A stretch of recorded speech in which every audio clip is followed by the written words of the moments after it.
They may look dangerous, but what if I told you that these spiny creatures have built an empire worth over 3.2 billion US dollars? There, under the faint morning light, millions of quills shimmer like metal, a symbol of one of the world's strangest and most profitable agricultural booms. Welcome to Agrivision Hub, where we uncover the invisible industries quietly shaping the way humanity eats, produces, and survives. The porcupine, slow, secretive, clad in its natural armor, has become a symbol of rural prosperity and a surprising global commodity. But how did a creature designed entirely for defense evolve into the foundation of a multi-billion-dollar industry spanning meat, craftsmanship, and medicine? Today, we're going beneath the surface, into a world where flesh and quill intertwine to tell one of the most remarkable economic stories in the natural world. Our story begins in the quiet countryside of China, where porcupines are no longer wild creatures hiding in the forest, but a key part of a multi-billion-dollar agricultural industry. Here, they're not raised as pets, but as resilient livestock, known by farmers as the silent gold of rural Asia. Can you imagine that these slow, spiny, solitary animals could form the backbone of an entire economy? Unlike pigs, cows, or goats, porcupines require little care. They eat what nature provides: corn, pumpkins, tomatoes, bananas, sweet potatoes, even coconut fiber. As one farmer put it, raising porcupines is easier than pigs, cheaper than cows, and far more profitable. These porcupine farms look nothing like industrial feedlots.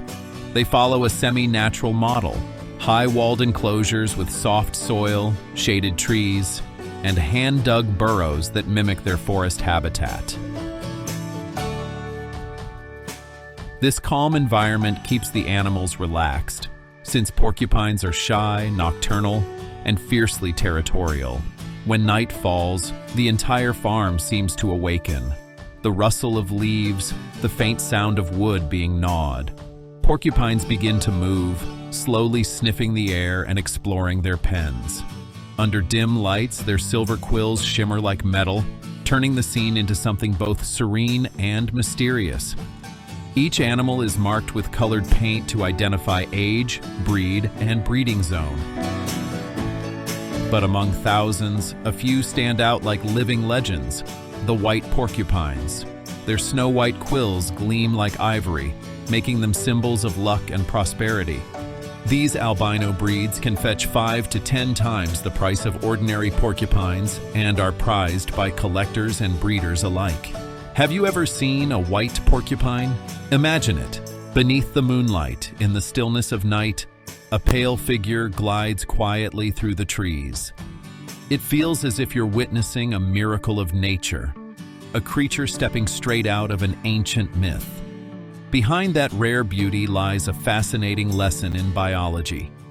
Porcupines are divided into two major families: Old World porcupines, found across Asia, Africa, and Europe, and New World porcupines, native to the Americas. Asian species are ground dwellers with longer, denser quills, while their American cousins prefer to climb and have shorter spines. Separated by oceans, they share the same evolutionary masterpiece, the quill armor. An adult porcupine can carry up to 30,000 hollow quills, each as long as 30 centimeters. According to National Geographic, these quills aren't shot like arrows. They detach on contact, embedding hundreds of microscopic barbs into predators. That's why attackers retreat in agony, leaving the porcupine unharmed, calm, patient, and still. Porcupines don't attack, they defend. They're a quiet testament to nature's subtle intelligence for survival. And yet, in the human world, those same quills have become valuable resources. Once harvested and cleaned, they're used in traditional medicine, jewelry, pens, and artisanal crafts.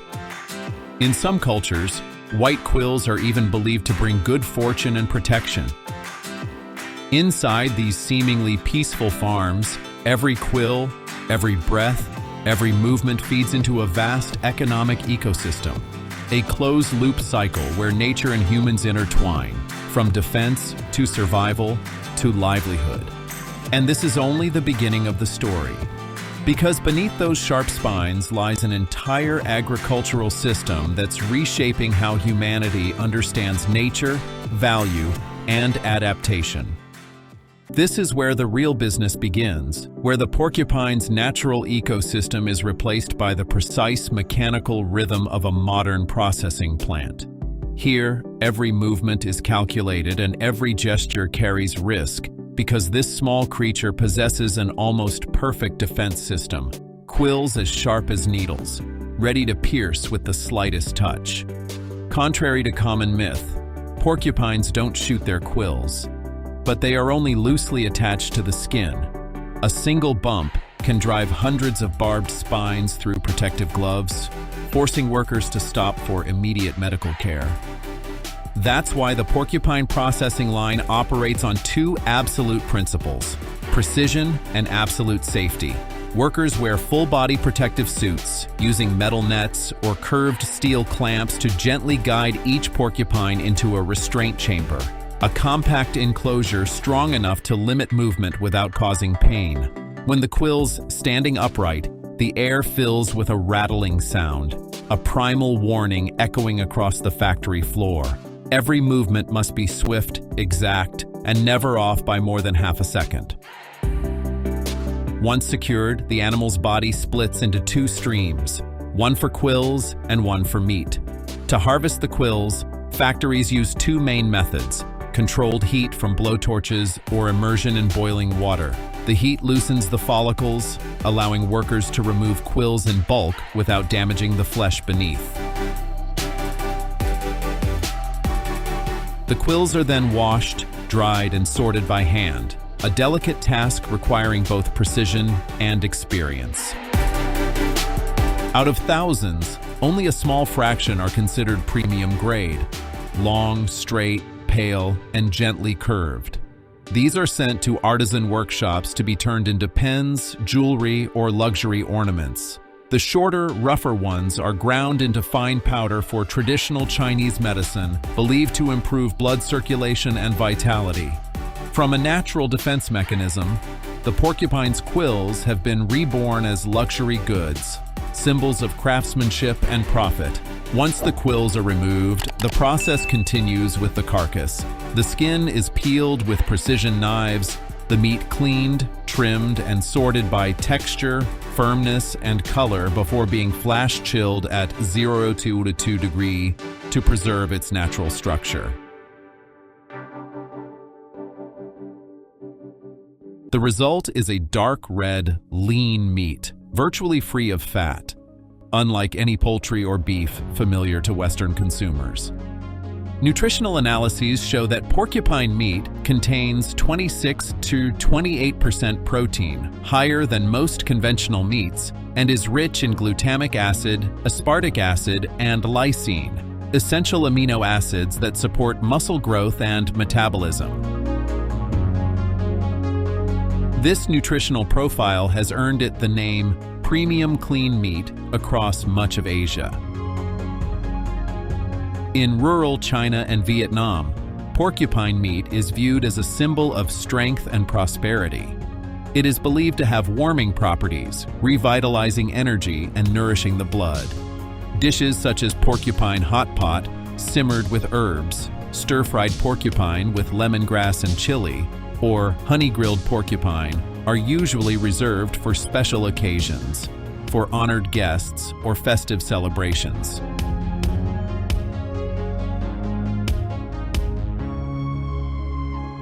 In an 8-hour shift, a single factory can process hundreds of kilograms of porcupine meat, from spiny cages to sterile packaging, ready for domestic markets or export. Even with modern machinery, the process still carries the mark of human care and quiet respect for this unusual animal. And when the production line finally stops, the air still holds a faint scent of metal and herbs, a strange blend of nature and industry, instinct and economy.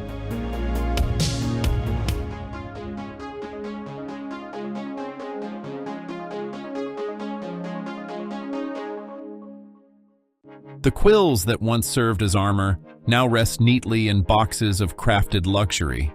The flesh that once belonged to a wild creature now lies in rows within a frozen vault.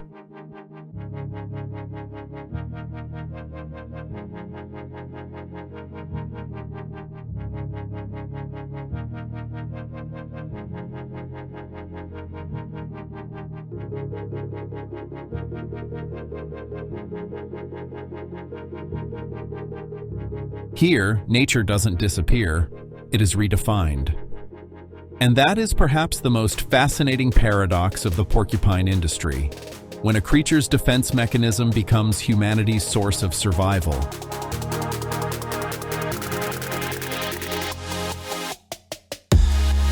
The true value of porcupine farming lies not only in its meat, but in everything that remains after those silver quills fade under the light. It's a story that stretches far beyond a single farm, a single dish, or a single region.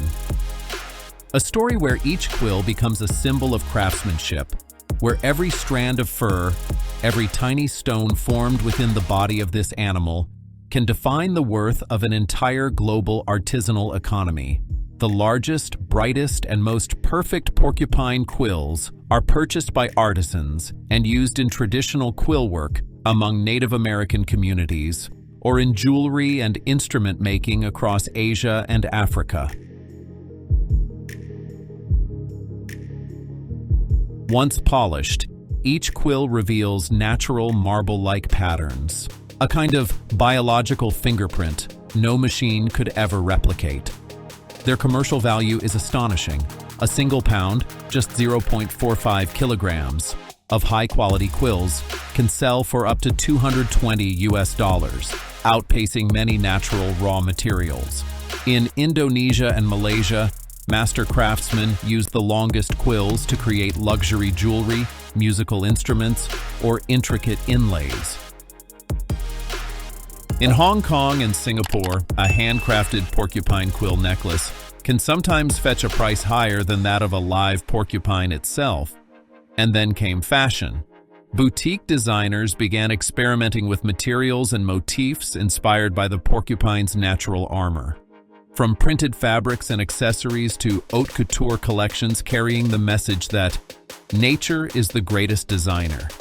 In a sense, the porcupine's quills have made their way onto the global runway, a wild emblem of elegance and defense intertwined. But the most expensive and most controversial product is the bezoar, or porcupine stone.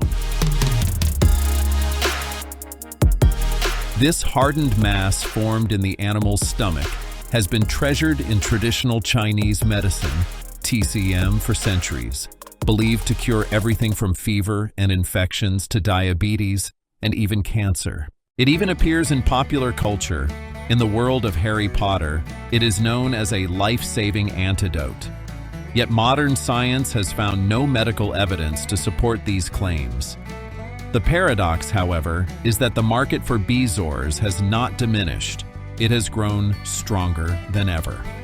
A 2019 study published in Global Ecology and Conservation revealed that within just 4 months, 443 bezoars were listed for sale across Southeast Asia, representing roughly 300 to 680 porcupines killed.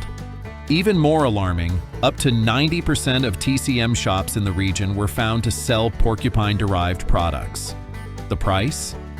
As much as $151 per gram, 2.5 times the price of gold. From tropical forests to urban black markets, from small velvet pouches to luxury showrooms, porcupine quills and stones have become commodities bridging the worlds of wilderness and wealth in one of the strangest global trades on Earth.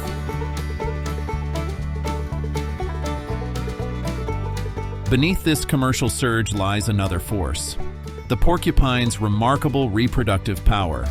A female can breed twice a year, giving birth to 1 to 3 young each time, known as porcupets. After a 1631-week gestation, they grow quickly and have high survival rates in captivity.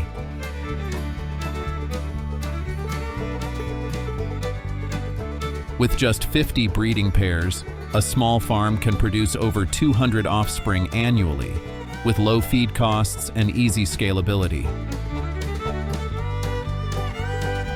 As a result, porcupine farming has become a vital livelihood for thousands of farmers in Sichuan, Guangdong, and Hunan, producing over 2 million animals each year.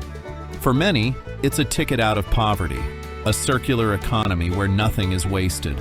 Fur, quills, waste, and even stomach stones all have a price. Yet the story isn't without its shadows. As demand grows, overhunting has become a serious threat.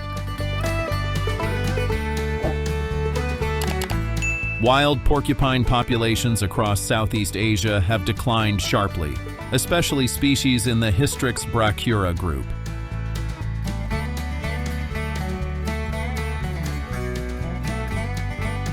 Meanwhile, cross-border trade, particularly for medicinal use, has blurred the line between regulated farming and illegal wildlife exploitation.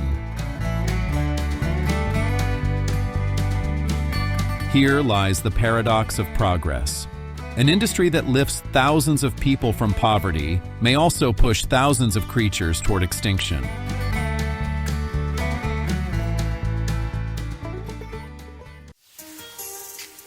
The value of porcupine quills and their byproducts, then, is not just an economic story, it's a moral one, a lesson in ecological responsibility.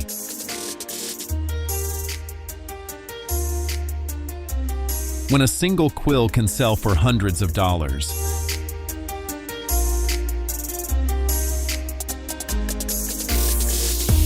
and a small stone is worth more than gold.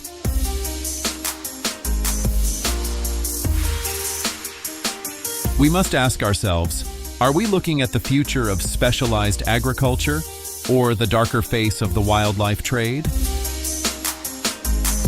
In the end, perhaps it is we, the consumers, the storytellers, the lovers of nature, who must decide what kind of world we want to build. In a world where everything has a price, is there still room for creatures that simply exist, wild and free, just as nature intended?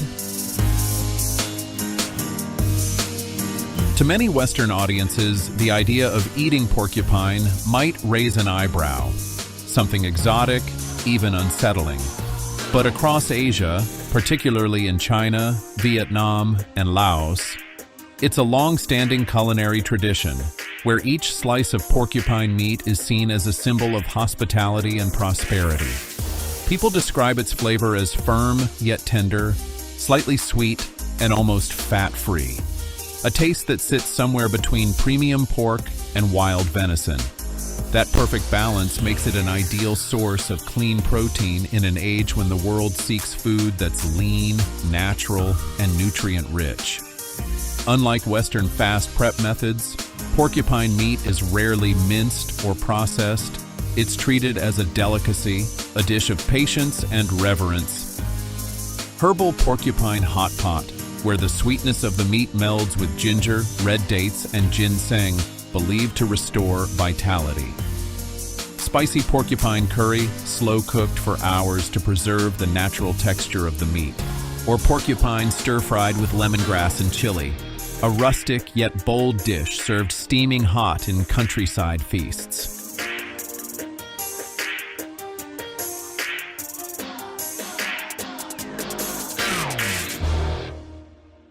In many Asian communities, such meals are more than just food. They're rituals of connection, where a rare and costly dish becomes a vessel of kinship, respect, and the subtle power of tradition. Ironically, while porcupines in North America remain protected wildlife, in Asia they are celebrated as a luxury food, where every bite carries a story of culture, memory, and pride.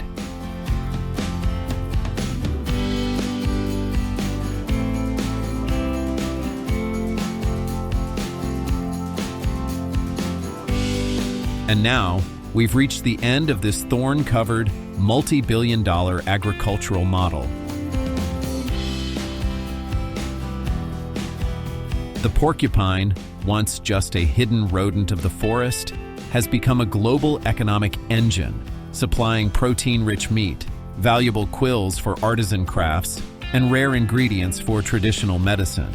From small rural farms in China to intercontinental supply chains, the farming and processing of porcupines is shaping a new frontier of specialized agriculture, one where a creature born entirely for defense has been transformed into a source of human profit. But with that transformation come questions still unanswered. As demand for exotic meats and high-value traditional products continues to rise each year, should the porcupine, a species with a unique ecological role, be treated like ordinary livestock? Or is this the fragile line between innovation and exploitation of nature? And now, the question is yours. If you were seated in a fine restaurant somewhere in Asia, would you be willing to taste porcupine, the symbol of purity and prestige, or would you refuse on grounds of ethics? Share your thoughts in the comments below. And don't forget to like and subscribe to Agrivision Hub, where we explore the hidden secrets of agriculture and the stories that are transforming the way humanity feeds itself.